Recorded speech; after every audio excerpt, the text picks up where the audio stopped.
పత్రికా సోదరుల మీద కూడా మీ వాళ్ళు దాడి చేస్తున్నారు ఒక రిపోర్టర్ మీద. అదేం పద్ధతి అది?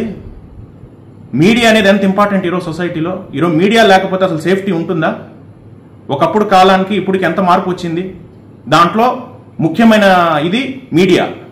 ఎందుకంటే మీడియా ఉండడం వల్ల ప్రజలు ఏ చిన్న విషయం జరిగినా వెంటనే మీడియా దృష్టికి తీసుకుపోవడం వాళ్ళకి భయం ఉంది. ఎవరికైనా కూడా ఏ రౌడీ మూకలు కావచ్చు, అల్లరి మూకలు కావచ్చు, వీళ్ళందరికీ ప్రజల జోలికి పోతే వెంటనే మీడియా వస్తుంది, వెంటనే పోలీసుల దృష్టికి తీసుకెళ్తారు, నాయకుల దృష్టికి తీసుకెళ్తారనే ఒక భయం ఉంది. కాబట్టి ఈరోజు సమాజం బాగుంది.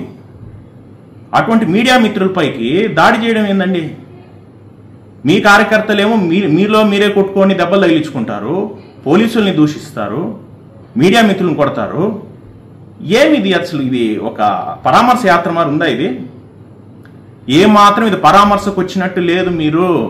మీరు హింసని ప్రేరేపించే యాత్రలే ఇవన్నీ. జగన్మోహన్ రెడ్డి గారు, వైఎస్ఆర్సీపీ వాళ్ళు చేసేటువంటి ప్రతి యాత్ర హింసని ప్రేరేపించేది తప్ప ఏమాత్రం పరామర్శకు వచ్చినట్టుగా లేదు. మీరు మళ్ళా రేపు ఈరోజు ఏదన్నా జరిగిందంటే మళ్ళీ వాళ్ళ పరామర్శ అంటారు, మళ్ళీ ఆ పరామర్శకు పోయి ఆ పరామర్శలు ఏదైనా జరిగితే మళ్ళీ వాళ్ళకి పరామర్శ. ఇంకా మీరు 5 ఏళ్ళు పరామర్శల్లోనే ఉంటారా? ఏందండి ఇది? దీనికి ఒక లిమిట్ ఉండదా? ఇంకా ఎంతమందిని బలి తీసుకుంటారు మీరు?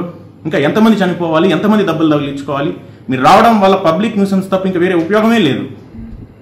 దయచేసి ఇకనైనా వైఎస్ఆర్సీపీ నాయకులు ఈ విధ్వంసాలను, ఈ బ్లడ్ షెడ్ని కంట్రోల్ చేయండి.